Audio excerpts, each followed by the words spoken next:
Coming up, Aaron Judge is headed back to New York. So, what does it mean for the D backs and the rest of the NL West? And then we're playing a little game of buyer beware, looking at which MLB free agents already got overpaid, who's going to be overpaid, and then which MLB free agents are underpaid or I think are going to be a great discount this offseason, all on today's Locked On Diamondbacks podcast. You are Locked On Diamondbacks, your daily Arizona Diamondbacks podcast, part of the Locked On Podcast Network, your team every day.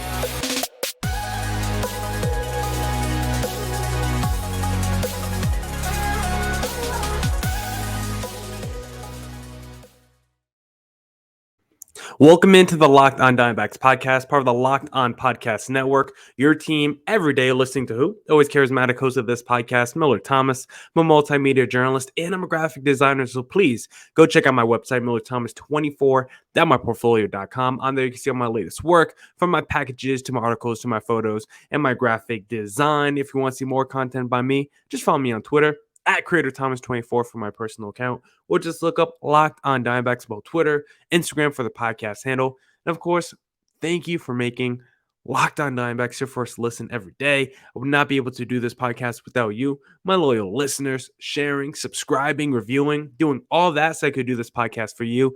Thank you. It's free and available on all platforms, so please continue to tell your friends. One of those platforms is YouTube, so please hit subscribe on the Locked On Diamondbacks YouTube channel. We're trying to hit 300 subscribers by Christmas, so please hit subscribe on the Locked On Diamondbacks YouTube. But on today's podcast, I want to look at which MLB free agents are overpaid, who's going to be overpaid, who's underpaid, who I think is going to be a great discount this offseason. But we first got to start with the big news of the day, because yesterday, remember, guys, I record this a day before it drops, so I'm recording this on Wednesday. So when I say yesterday, I'm referring to Tuesday, because on Tuesday, Jon Heyman dropped a bombshell. Aaron Judge is going to the San Francisco Giants. And listen, as the D-backs fan, as the D-backs podcast host covering an NL West team, I wasn't too mad to see him go to the Giants, because I was like, at least it's not the Dodgers. And to be honest, I'm not that scared of that Giants roster. Even if they had Aaron Judge, of course, they probably would have made some other moves, but I would not have been scared of the San Francisco Giants if Aaron Judge went there. But then a few minutes later, we saw Jon Heyman start to hit the moonwalk and start to walk back his statements, because apparently he was a little early on that information, and it wasn't a done deal. And Aaron Judge wasn't heading to San Fran. So I figured the next day, that's when I recorded my podcast Tuesday night, winter meeting predictions. I was like, okay, I'm going to look so smart, because this podcast is going to drop Wednesday morning. Then we're for sure going to get the news that Aaron Judge signs with the Giants, right? Nope. You wake up Wednesday morning and there is a bombshell involving Aaron Judge, and it's not him going to the NL West. He's staying put in New York, and not with the New York Mets, with the New York Yankees on a mega 9-year, $360 million deal. And he is now the highest paid position player in baseball. I believe he's the third highest paid player behind the two Mets starting pitchers, Verlander and Scherzer, which is insane to think about. The two highest paid people in baseball are in the same rotation. But for Aaron Judge, back to the Yankees, like, yes, it was a very long, drawn-out process. Yes, the Yankees kind of did Judge dirty throughout the whole negotiation process by dropping the reported league contract details of their first offer, trying to make the fans turn on Aaron Judge, make him go through this long waiting process of throughout the season and then the offseason. But in the end, Aaron Judge returns to New York, and I think this is good for baseball, because this is what you want as a fan.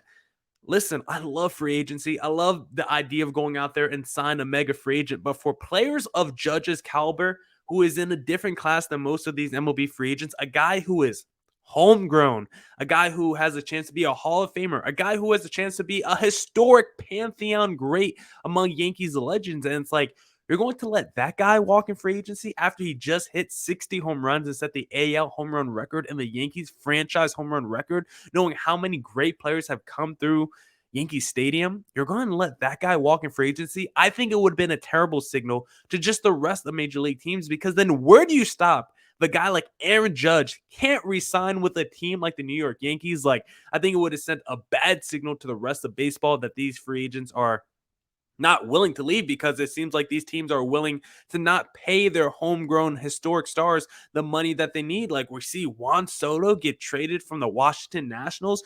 Mookie Betts get traded from the Boston Red Sox. Like those should be lifers in those cities. Fans should have the jersey and never have to buy another one because it's a one jersey player for those guys. And for a guy like Aaron Judge, I'm glad that he went back to New York. I wouldn't have been mad if he signed with the Giants, but I'm glad he went back to New York because that's what you want to see as a fan. You want to see that homegrown, historic Hall of Fame type player come back. As a D-backs fan, it sucks Paul Goldschmidt is no longer in Arizona. Now he's off winning MVPs with another team.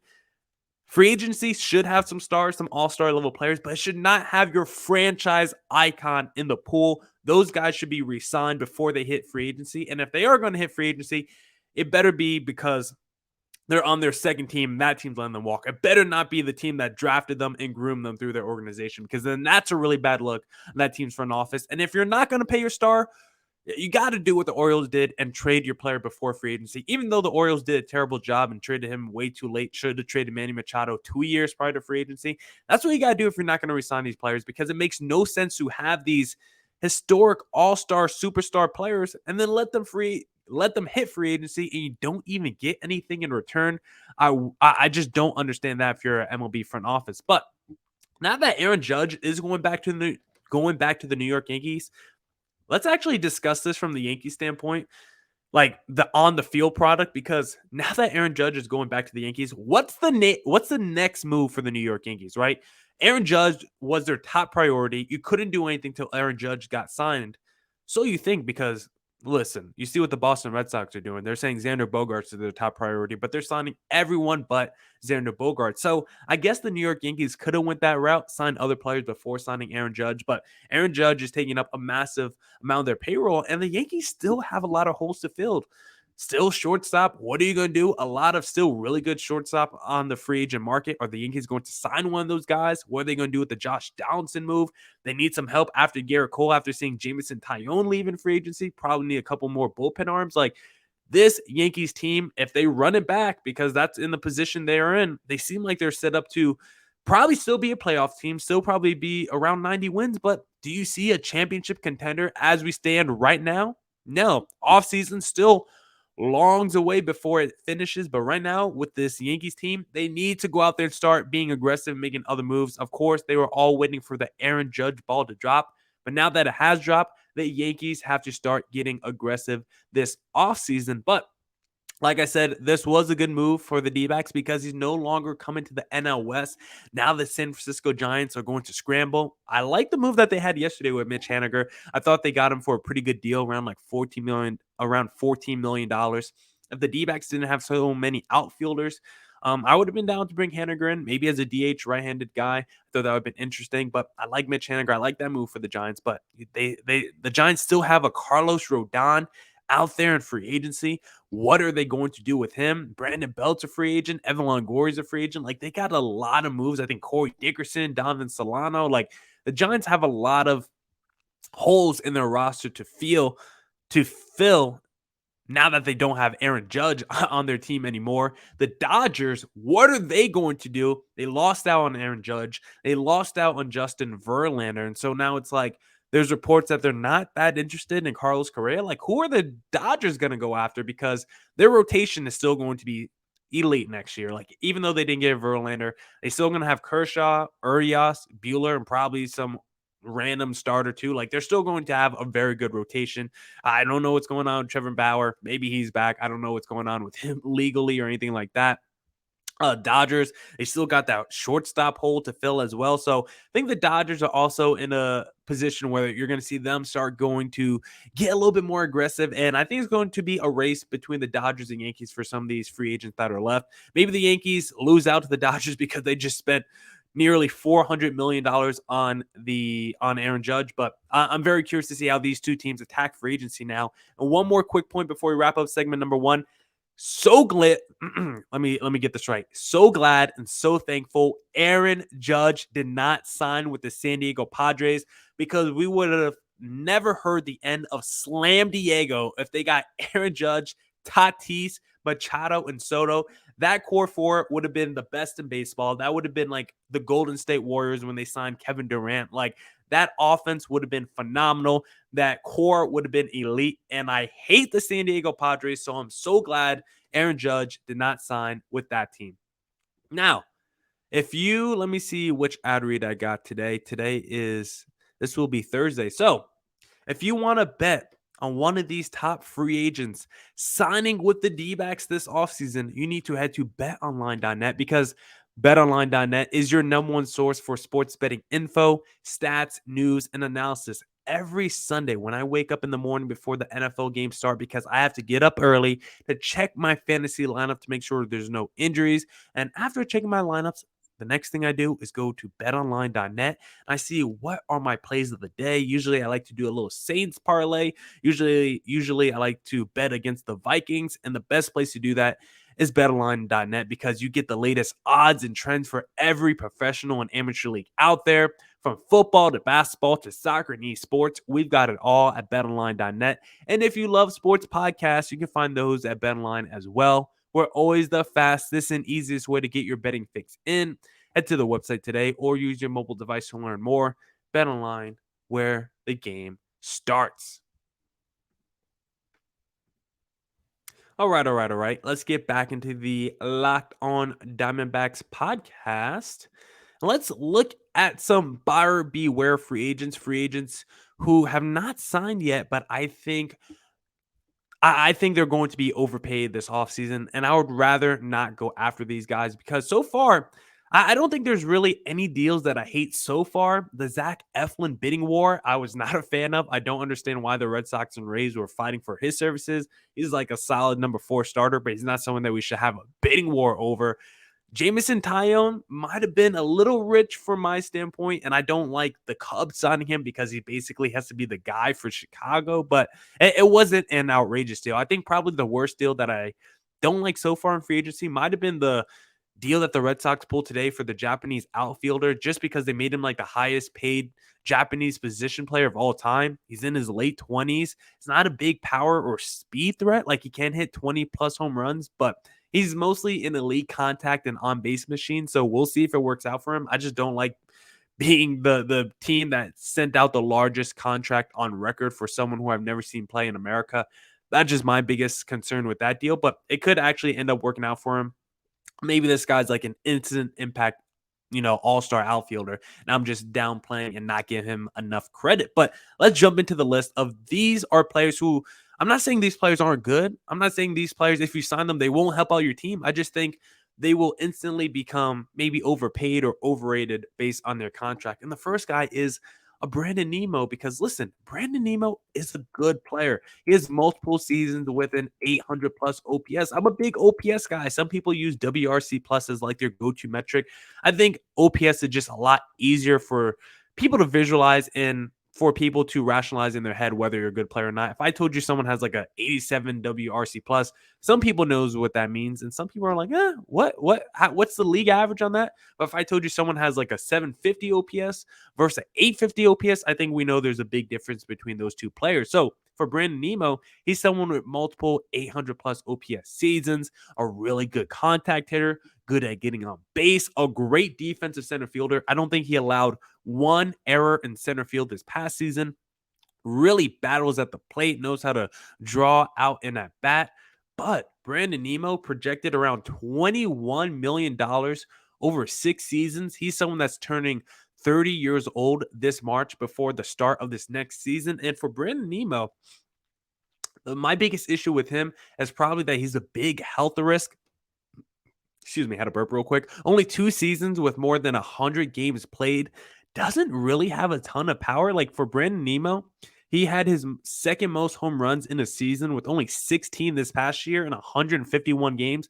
Did lead the league in triples with 7, but 30 doubles was a career high for him. First time he cracked 30 doubles. So really doesn't have a lot of over the fence and solid gap power. So not a big power threat, not a big speed threat, never been an all-star. He's a good player. I just don't know how much of a needle mover he is. Like if you're a contender, then yes, he will help you out a lot. But if you're just like a solid team. Like if you're the Cleveland Guardians, like Nemo would help you, but I don't think he changes the world for you. I think he's more helpful to a team like the Dodgers, a team like the Houston Astros, teams that already have multiple players, maybe a team like the Boston Red Sox if they re-sign Xander Bogaerts, because they still have a ton of talent in that lineup with Bogarts, Devers, Trevor Story. You could use a guy like Brandon Nimmo at the top of your lineup to get on base. But if he was to go to a team like the Miami Marlins, who desperately need offense, I don't think he helps out that offense that much if he signs with the Marlins. So I think he's someone that could be overpaid and overrated depending on the team that he goes to. The next guy is Dansby Swanson. Listen, this is not biased because the D-backs drafted him number 1 overall and then traded him for maybe the worst deal in MLB history when they got back Shelby Miller, who was just a complete disaster from day one. But Dansby Swanson, he's gotten better offensively each of the last 3 seasons. We know he's a defensive wizard coming off his first All-Star appearance in his career. And you look at some of just the raw counting numbers, because I'm still a guy, most of the time when people talk about sports, they just want to give you the advanced stats. I'm still a guy like, what is your actual production? What do you actually do for me? And Dansby Swanson, 25 home runs, 18 stolen bases, 95 plus RBIs. That's definitely a good season. But he's projected around 25 million a year over 6 years. And that just seems like a lot of money for someone with only one season with let me get this right. Dansby Swanson only has one season with an OPS above 800, and that was during the 2020 COVID shortened season. So he's like someone I would be comfortable paying maybe $25 million if it's like a 3 to 5 year deal, because he's only 20 years old and he's getting better. So if I only have to pay him for ages 28 to 33, I would be okay with that. 33, 34, I would be okay. But if I'm paying him 25 million a year over the age of 35, if I have him for ages 37, 38, 35, I feel like he's a clear regression candidate, considering even though he can hit 20 plus home runs and get you 15 stolen bases, he's never had like an elite offensive season. And if I'm paying you $25 million from age 35 on, you better still be a pretty damn good productive offensive player. And even during those prime years, he's going to be really good, but he's not going to be a great offensive player. So I just feel like he's going to be getting too much money. And depending on how long the deal is, I'm going to hate the deal even more. The next player is Andrew Benintendi, projected around $17 million a year. And he's coming off an all-star appearance, but I think that's only because the Kansas City Royals had to send somebody to the All-Star game to be their representative at this point of his career. I think Benintendi's like a third outfielder at best. He really peaked those first couple years in Boston. Guys, I always say I'm a closet Red Sox fan. I thought Benintendi was going to be the next freaking Boston legend, and he looked like that his rookie season. His second season was good too. And then I don't know what happened to Andrew Benintendi after his first couple of years. His power completely left him this past season. Had 5 home runs in like 140 games. Only has one season where he cracked that 800 plus OPS, and that was his second season in baseball. I just don't think he's a very high ceiling player like we thought he was going to be when he was the top prospect that went through the minor leagues in like one season. And even when you looked at Andrew Benintendi this past season post the MLB trade deadline, did he make that much of an impact with the Yankees? I feel like most Yankee fans don't even remember Benintendi being on the roster, mostly because he was hurt, and secondly, because he wasn't that big of an impact player. So Benintendi, if you go out there and give him $17 plus million, buyer beware, because I don't think he's going to be a $17 million impact player. Then the next guy I want to discuss the last guy I want to discuss is Brandon Belt, because he's also projected around $16 million. And if you're bringing him in to just be a solid, stable first baseman with modest expectations, then I'm okay with you bringing him in. Maybe not for $16 million, but if you're bringing him in to be like a Mitch Moreland, someone who you're like, okay, that's a solid first baseman, but he's definitely not like a core piece of our team. We're not afraid to trade that guy at the deadline if we feel like there's a good deal in place. I'm just scared that folks front offices are going to look at his 2020 season that was injury plagued and really poor and just think he's going to see some positive regression in 2023, because listen, even though he was really good in 2020 and 2021, 2018 and 2019, there was real signs of decline for Brandon Belt. And now that he's entering his mid-30s, coming off the 2022 season he just had, I wouldn't want to pay him over $15 million at age 36, 37, 38. It's just not someone I would go after. He's a solid first baseman. If you're treating him like Mitch Moreland, I'm okay with it. But if you're treating him like he's going to come in there and be like a potential all-star first baseman for your team, then I'm completely out on Brandon Belt. Now, let's look at some free agents who already signed a deal who I think is on a discount, or free agents who I think is going to be a discount this offseason. The first player I want to discuss is Jose Abreu. Listen, the Houston Astros got Jose Abreu for less than $20 million. Just think about that. When you look at some other free agents that are making 20 million or projected around 20 million, like Jock Peterson is getting 19.6. Anthony Rizzo's getting $20 million. Taijuan Walker's getting 18. Like the fact that Jose Abreu is coming in at 19.5, basically the same at Martin Perez. Like Jose Abreu was the 2020 MVP. Three-time All-Star, this guy. This guy has a career 292 average and 860 OPS. The power definitely declined this past season with only 15 home runs in 157 games, but the advanced contact numbers when it comes to hard contact rate and other stats related to hard contact, Jose Abreu still as good as ever. So this is just someone that is a pure contact hitter, on base machine, and still can hit doubles and still get you some home runs as well. So I just absolutely love the Jose Abreu to Houston Astros deal. Chris Martin to the Boston Red Sox. Chris Martin is not even someone I was too familiar with before this offseason, but after looking at his numbers, I'm like, man, why didn't the Arizona Diamondbacks sign this guy? Because Chris Martin was really elite at not allowing walks, only 0.8 walks per nine. Only 0.8 walks per 9 innings and 11.9 strikeouts per 9 innings. So that is 14.8 strikeouts to every one walk, which is just an insane number. A 3.05 ERA this past season. Got some experience closing games. He's in his late 30s, but considering he came in under $10 million and was really productive the last couple of seasons, the last 3 seasons, the last 4 seasons, I thought this was a really good deal for the Boston Red Sox and a reliever I would have liked the D-backs to sign. Nate Eovaldi, he's someone that hasn't been signed yet, and for someone that's projected around like $16 million, this is someone who I think is an elite number 3 pitcher in a rotation, but he's had to be the number 1 or number 2 starter for the Red Sox the last couple of years because of Chris Sale's injuries. So this is someone that knows how to hold down a rotation. He's projected for Jameson Taillon money, but I think he's way better than a Jameson Taillon. I don't think Jameson Taillon could be the best starter in a rotation that has playoff aspirations. Nate Eovaldi was the number 1 starter for the Boston Red Sox that almost made the playoffs. So I have way more faith in Eovaldi for the same amount of money as a Jameson Taillon. He's also someone that has come through in big playoff stages before and knows what it's like to be the man of a rotation. So imagine if you slotted a Nate Eovaldi behind a Zach Gallen in front of a Merrill Kelly or even a behind a Merrill Kelly. It would be nasty. I love Nate Eovaldi, strikeout artist as well. I think he's going to be a great value for a team out there. Next up is JD Martinez. You can see a theme here with Red Sox related players, but JD Martinez, also someone projected around $16 million.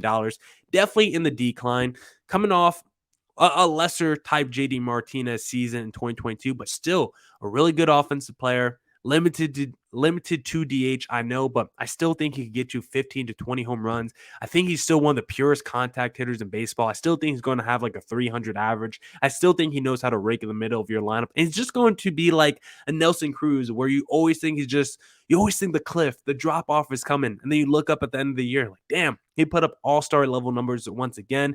Even though he doesn't play any defense, I think JD Martinez, if he's your number 5 or 6 hitter, you're still a pretty good major league team and you're probably a playoff contender. So I love JD Martinez. And then I got some quick hitters for you guys here because all these guys are projected like $5 million or less in the bullpen. And I would love the D-backs to get their hands on any one of these players. Adam Ottavino just came off a great season with the New York Mets, late 30s, but I think would be perfect for the D-backs. Closing experience. Andrew Chafin started his career with Arizona. Strikeout artist, been really good the last few seasons. Matt Moore had a resurgent season with the Rangers last year. Elite ERA turned into a flamethrower once again. Highest fastball velocity in like 5 years for Matt Moore. I would love him. Michael Fulmer turned into a really good back-end reliever the last 3 years with Detroit. Would love to see him in Arizona. Or how about Corey Nebo, who I think missed some time with injury last year. Been an all-star closer in the past, not old at all. I think he would be a really good value as well for the D-backs. So I think those 5 relievers would be a great discount. All of them projected around $5 million or less, and I think would be great for the D-backs bullpen. And then some other veteran players who I think could be a little bit over the hill, but these are veteran players who are definitely a little over the hill, but not to the point where they're negatives for your team just yet. Because of Michael Brantley, Evan Longoria, and Justin Turner, those are all veterans. All 3 of those guys are definitely old, but if you bring them in as a platoon guy to play around half the season, I think they're still productive players. They're not the Adrubal Cabrera type where you bring them in and you're like, man, how early is that trade deadline? How far is it away? Because we got to get this guy off our roster to give opportunities to younger guys. Michael Brantley can still hit for contact. Evan Longoria still got some pop, and so does Justin Turner as well. Those guys are projected $5 to $8 million. Like, I don't know. Like, there's other players projected around like Will Myers projected like $13 million. Like, I think I would rather have Michael Brantley projected like $7 million. So those are some quick hitters, some MLB free agents who I think are going to come under maybe not their projected price tag, but whatever price tag they do get, I think it would be a better deal than some of these other free agents who I think could be a little overpaid coming out of this offseason. Now, that's it for this edition of this Locked on Diamondbacks podcast. Come back tomorrow for more Diamondbacks news coverage and insight. Thank you for checking into today's Locked on Diamondbacks podcast. It will be Friday on our next podcast, so we might have to do a little free agent Friday and look at some other free agents the D-backs should go after. Thank you for making Locked on Diamondbacks your first listen every day. Make your second listen of the day the Locked on Sports Today podcast. Go behind the scenes with local insights from our local experts, available wherever you get your podcasts and on YouTube. And as always, stay safe, stay healthy. Deuces.